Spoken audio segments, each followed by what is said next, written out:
देखिए बच्चों, पहले हम पढ़ाए जा रहे हैं संस्कृत। कक्षा 12 विषय संस्कृत। अनुवाद। अनुवाद किसे कहते हैं? प्रश्न आ गया, अनुवाद किसे कहते हैं? अनुवाद माने होता है कर्ता कर्म कर्ण संपदान अपादान। जब तक विभक्तियाँ नहीं याद होगी तब तक अनुवाद नहीं बनेगा। तो आज अनुवाद में हम बताने जा रहे हैं, सबसे पहले संसार में किसकी बनना होती है? गुरु की। गुरु ब्रह्मा है, गुरु विष्णु हैं और गुरु देवो महेश्वरा, और गुरु साक्षात पार ब्रह्म है। तस्मै ओम गुरुवे नमः। ओम खंडमंडलाकारं व्याप्तं येन चराचरं तत्पदं दर्शितं येन तस्मै ओम गुरुवे नमः। पहले हम अपने गुरु की वंदना करेंगे और इसके बाद आपको पढ़ा रहे हैं अनुवाद। अनुवाद में कर्ता कारक एक वचन प्रथमा विभक्ति। जैसे अनुवाद में है राम घर जाता है, राम घर जाता है। अब इसमें देखिए कि कर्ता कौन है और कौन विभक्ति लगी है। कर्ता राम जो है कर्ता है, एक वचन है और प्रथमा विभक्ति है। फिर से देखिए, राम कर्ता है, एक वचन है, प्रथमा विभक्ति है। जब तक विभक्ति नहीं याद होगी तब तक अनुवाद नहीं आएगा। कहने का मतलब राम घर जाता है। अब देखें उत्तर, रामा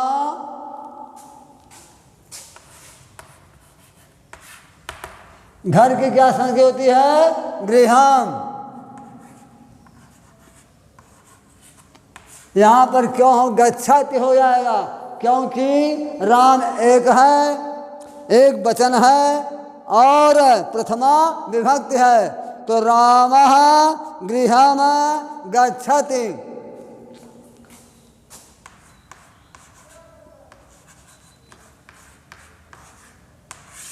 क्योंकि हम एक वचन के साथ एक वचन का ही प्रयोग करेंगे। तो रामः गृहम गच्छति, कहने मतलब राम घर जाता है। अब आप देखिए, एक कौन कारक है? एक कर्ता है। ये क्या है? कर्ता। अब दूसरा देखिए, कर्म कारक। कर्म कारक और कर्म कारक द्वितीय वचन। आप पढ़ा रहे हैं कर्म कारक। नंबर 2, नंबर 1 कर्म कारक। समझे? ये आपका हो गया कर्म कारक। द्वितीय वचन। कौन वचन है? द्वि वचन। विभक्ति आपका कर्ता कर्म, एक कर्म कारक है, द्वितीय वचन है और विभक्ति द्वितीय है। अब आप देखेंगे, रमेश को लड्डू अच्छा लगता है। रमेश को, देखिए बेटा, रमेश को लड्डू अच्छा लगता है। रमेश को क्या लगता है? अच्छा, लड्डू अच्छा लगता है।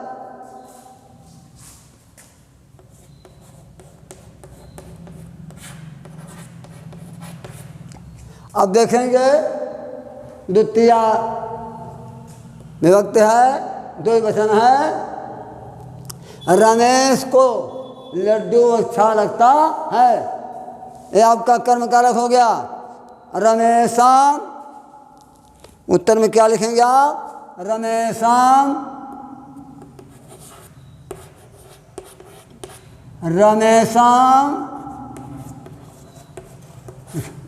मोदकम। मोदकम माने क्या होता है? लड्डू को संस्कृत में कहते हैं मोदकम, माने रमेश को लड्डू अच्छा लगता है। तो आप बताएंगे रमेशा, रमेशा माने रमेश को, रमेशम मोदकम यहाँ लिखेंगे। मोदकम माने क्या होता है? लड्डू। रमेश को लड्डू अच्छा लगता है। तो आपको देखो रमेशम मोदकम रोचते। मोदकम, मोदकम माने क्या हो गया? लड्डू। और रोचते किसको कहते हैं? अच्छा लगने को। अच्छा लगने को आपको रोचते शब्द का प्रयोग किया जाता है। रोचते। रमेशम मोदकम रोचते। रमेश को लड्डू अच्छा लगता है।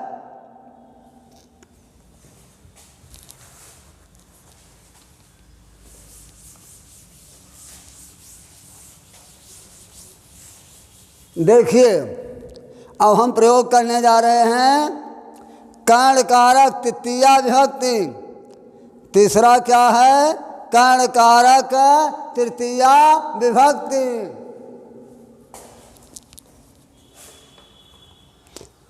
करण दिशे करण कारक विभक्ति क्या है? तृतीया। विभक्ति क्या है? तृतीया। जब अनुवाद का नेम याद हो जाएगा तब चाहे जितना बड़ा अनुवाद हो आप सब लगा सकते हैं, और जब तक नेम नहीं आएगा तब तक अनुवाद नहीं आएगा भैया। तो आज पढ़ाने जा रहे हैं कर्णकारक तृतीया विभक्ति। विभक्ति देखो, विभक्ति का हमेशा प्रयोग करना चाहिए। अगर विभक्ति का प्रयोग नहीं करोगे तो अनुवाद हो जाएगा क्या? गलत हो जाएगा। इसलिए हमेशा विभक्ति को ध्यान में रख करके अनुवाद बनाना चाहिए। हम पढ़ाने जा रहे हैं रमेश के साथ सुरेश जाता है। अनुवाद क्या है? रमेश के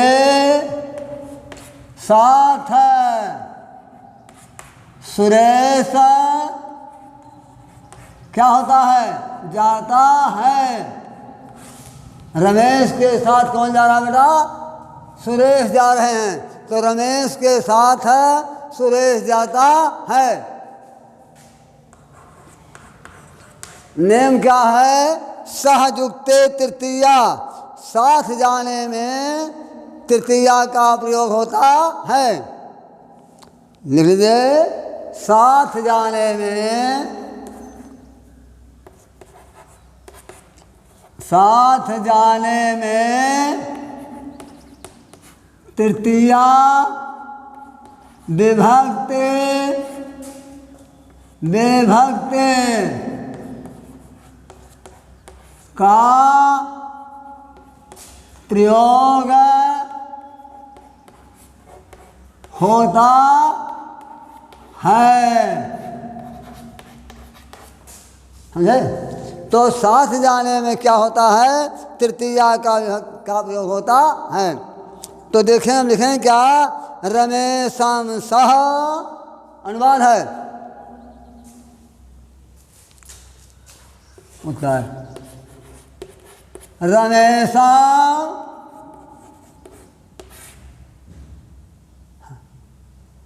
सह। सामान्य साथ है।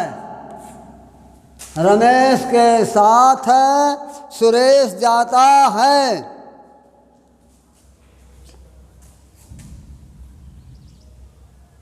रमेशम सह सुरेशम।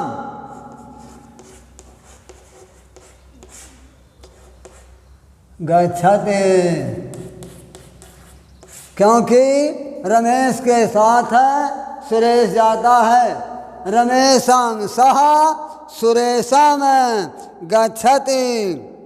ये आपका हो गया तृतीया विभक्ति। सह जिसमें हमने बताया है कि सहयुक्त तृतीया, साथ जाने में तृतीया का प्रयोग होता है।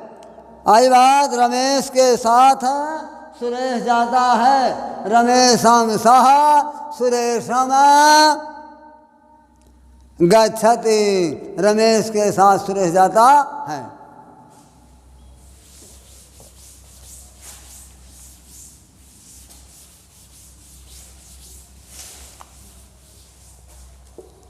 अब देखेंगे संपदान कारक।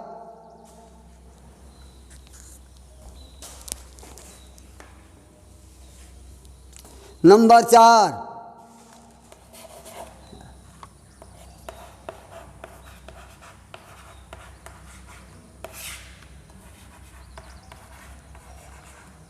संपदान कारक, जिसमें क्या होता है, इसमें देना अर्थ होता है। कोई किसी को कुछ दे रहा है, इसमें संपदान का प्रयोग होता है। लिखेंगे चतुर्थी विभक्ति।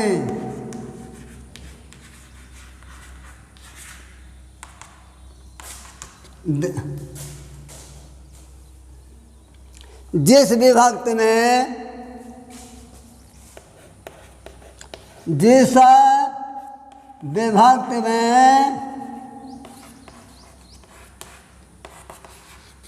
देने अर्थ का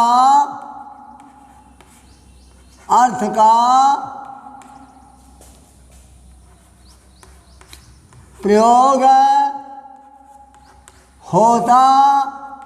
है, उसे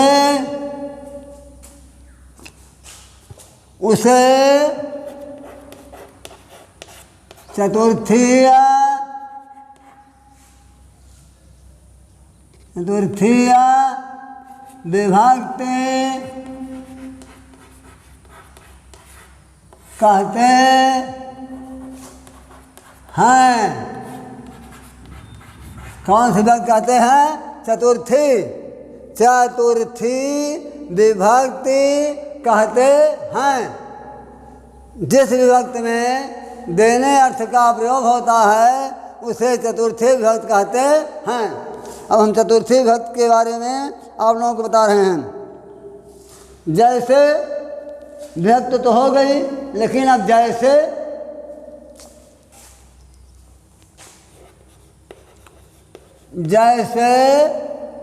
रमेश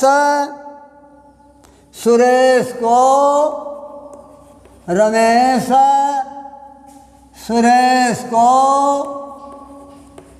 क्या देता है? गाय देता है।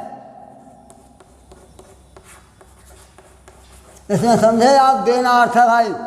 जैसे रमेश सुरेश को गाय देता है। कौन सा कारक हो गया ये? संपदान कारक लिखा है। हाँ। अच्छा, रमेश सुरेश को गाय देता है। अब लिखेंगे रमेशम, क्योंकि रमेश है। अनुवाद उत्तर वही, रमेशम सुरेशम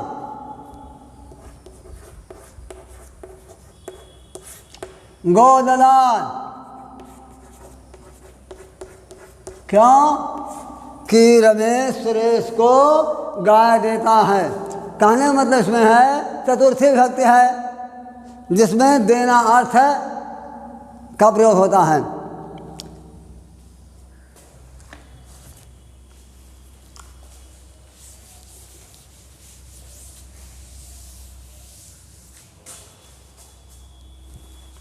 अब देखिए आपादान कारक नंबर 5।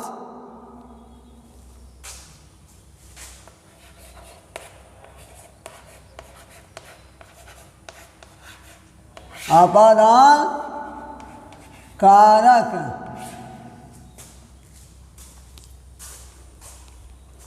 ये कौन सी विभक्ति है? पंचमी विभक्ति है।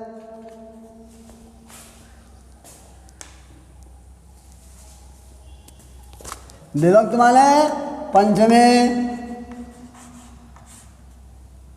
पंचमी विभक्ति।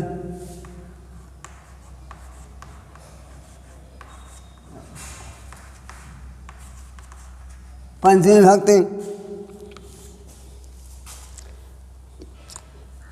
इस विभक्ति में उदाहरण है, उदाहरण है।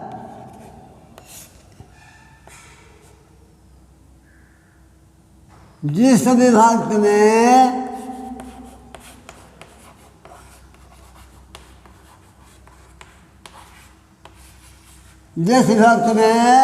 अलग होने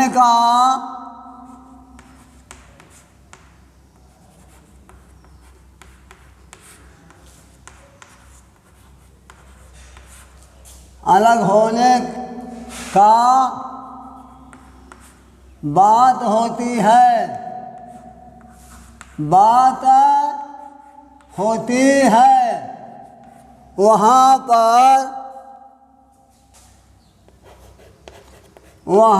पर पंचमी विभक्ति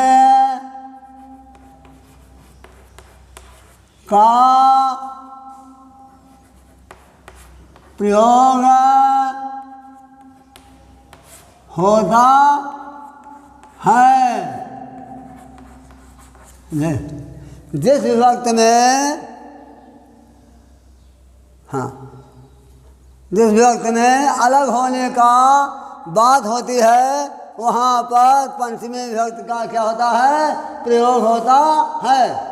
जैसे पेड़ से पत्ते गिरते हैं, जैसे पेड़ से पत्ते गिरते हैं। जैसे पेड़ से पत्ते गिरते हैं, जैसे पेड़ से पत्ते गिरते हैं। अनुवाद क्या है? वृक्षात, अनुवाद वृक्षात, अलग हो रहे हैं इस विभक्ति में। वृक्षात पत्राणे, क्योंकि एक पत्ते नहीं हैं, बहुत से पत्ते हैं। तो वृक्षात, क्योंकि वृक्ष से अलग हो रहे हैं, फिर वृक्ष पर नहीं जाएंगे। वृक्षात पत्राणे,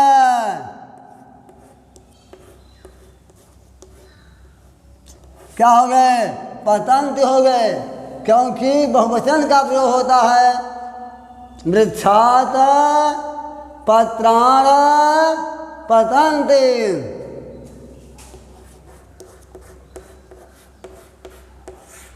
वृक्ष से पत्ते गिरते हैं। वृक्षात पत्राण पतन्ति, वृक्ष से पत्ते गिरते हैं। ये आपका हो गया अपादान कारक पंचमी विभक्ति।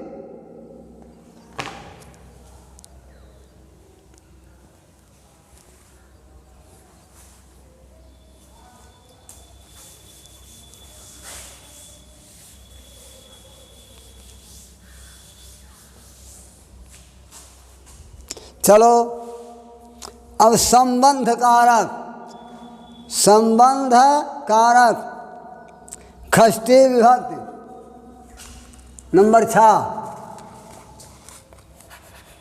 संबंध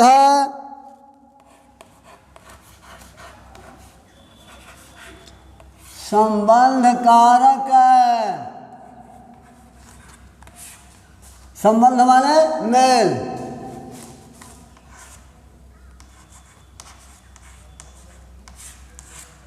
विभक्त कौन सी है? षष्ठी विभक्त।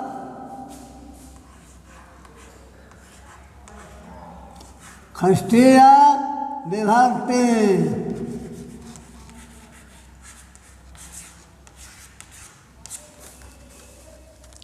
संबंध कारक षष्ठी विभक्ति, जिसमें मेल होना है।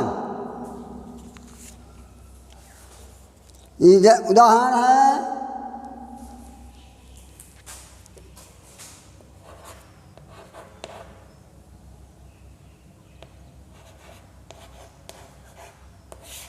जिस विभक्त में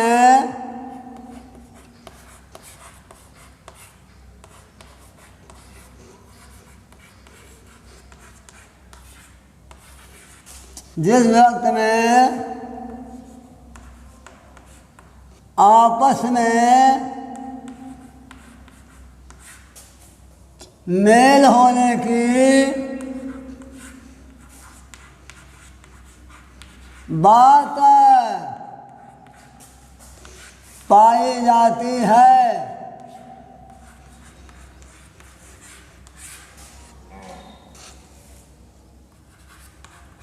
उसे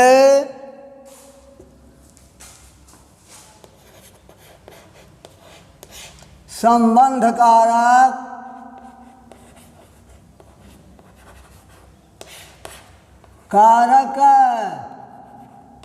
कहते हैं।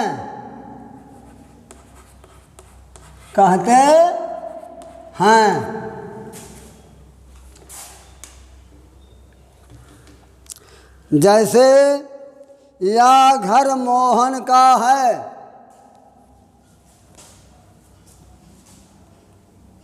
जैसे यह घर मोहन का है, या मोहन का लिख सकते हैं घर है, या घर मोहन का है, या घर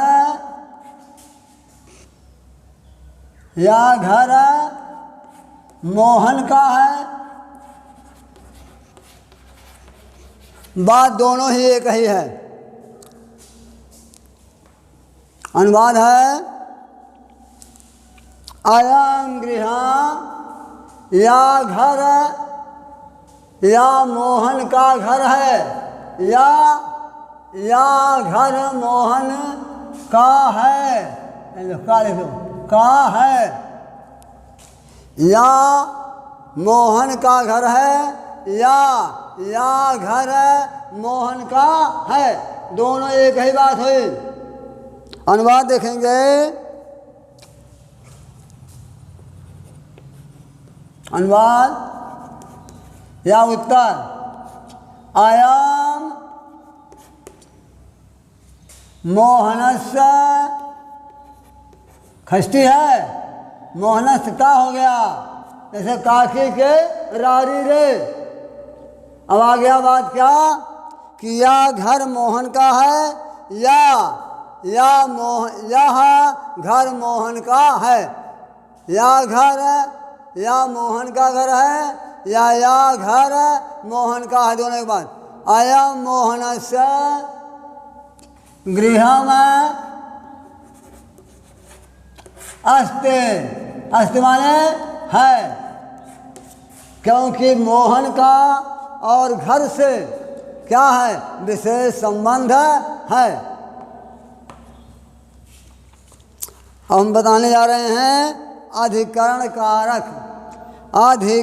कारक और सप्तमी विभक्ति।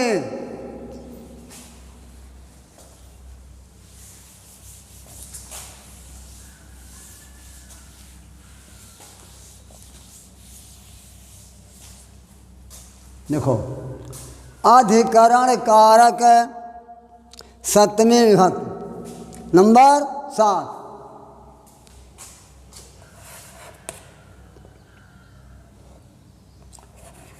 अधिकरण कारक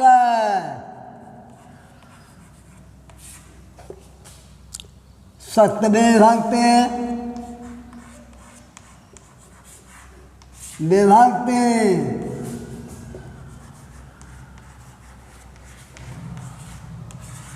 देखिए अधिकरण कारक और सप्तमी विभक्ति।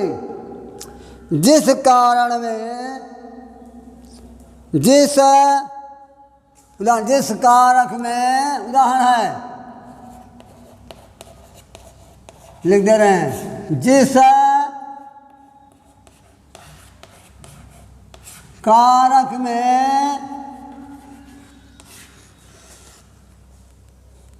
कारक में अधिकार होता है, जिस कारक में अधिकार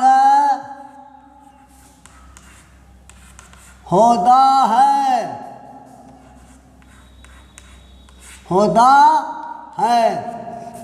उसे अधिकरण कारक कहते हैं। उसे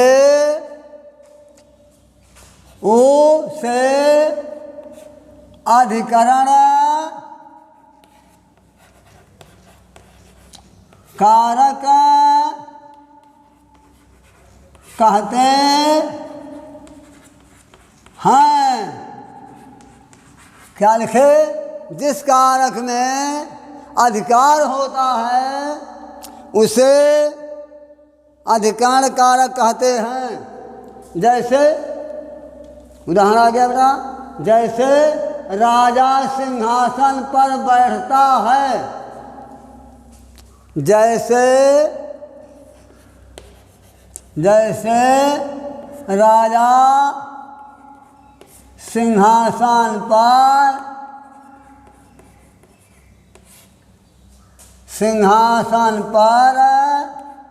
क्या करता है? बैठता है। या उसे साथ और है, विद्यालय में फूल हैं,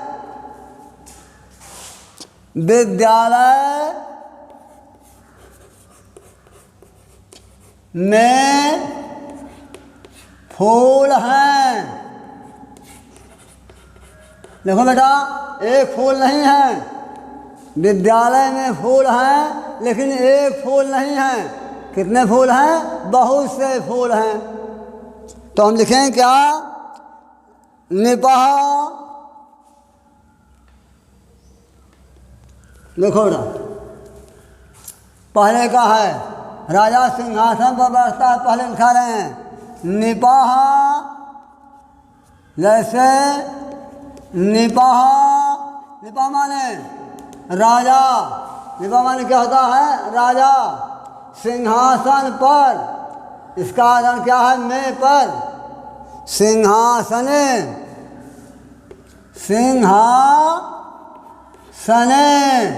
क्या हो गया इसका मतलब? सिंहासने माने क्या होता है? सिंहासन पर बैठता है। अब हम लिखेंगे क्या? तिष्ठति।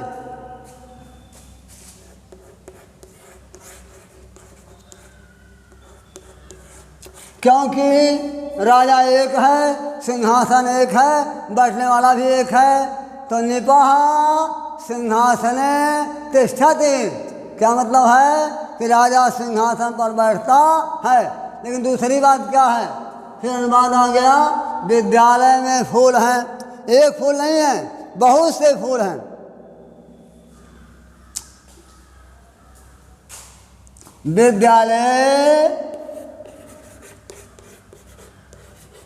विद्यालयेषु, क्योंकि विद्यालय तो एक है लेकिन फूल बहुत है। विद्यालय तो एक है लेकिन फूल कितने हैं? बहुत से हैं। तो विद्यालयेषु पुष्पाणि, पुष्पाणि अस्त नहीं लिखेंगे। क्यों नहीं लिखेंगे?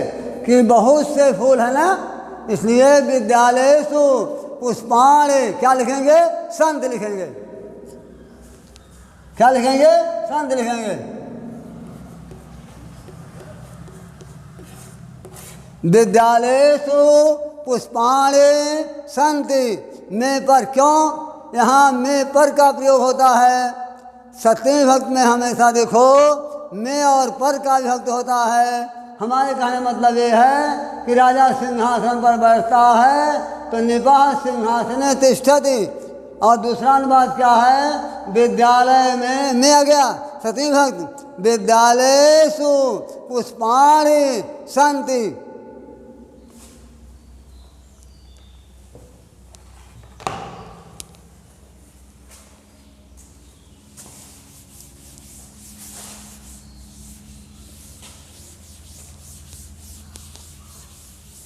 चलो भाई आदेश देना। संबोधन आठवां क्या है, संबोधन। जिस विभक्ति में जिस विभक्ति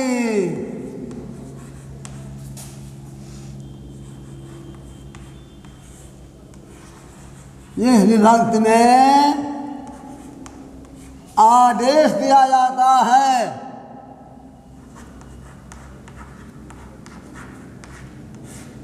आदेश दिया जाता है, क्या किया जाता कि जिस विभक्ति में आदेश दिया जाता है उसे संबोधन कारक कहते हैं। उसे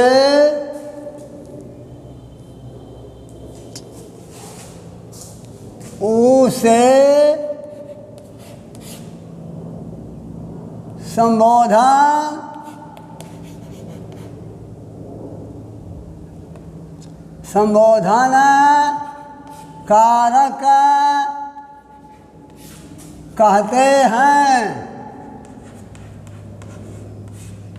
क्या कहते हैं, उसे संबोधन कारक कहते हैं। जिस विभक्ति में, फिर से देख लो, जिस विभक्ति में आदेश दिया जाता है उसे संबोधन कारक कहते हैं।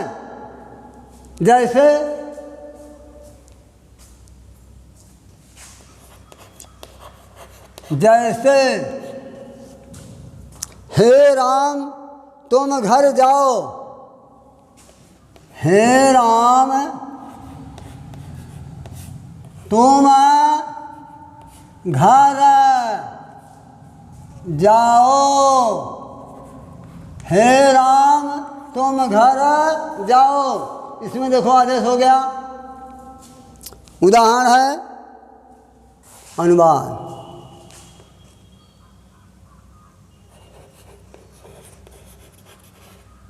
भो राम, भो माने हे राम, भो माने भो राम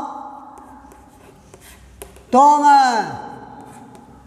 गृह में। आदेश हो गया। आदेश में क्या दिखाते हैं हम, जाने को। भो राम तुम गृह में, आदेश दे रहे हैं क्या, गच्छ माने जाओ, गच्छ माने जाओ, गच्छ। हे राम तुम घर जाओ, भो राम तुम गृह में गच्छ। फिर है रमेश घर जाओ। दूसरा रमेश घर जाओ, रमेश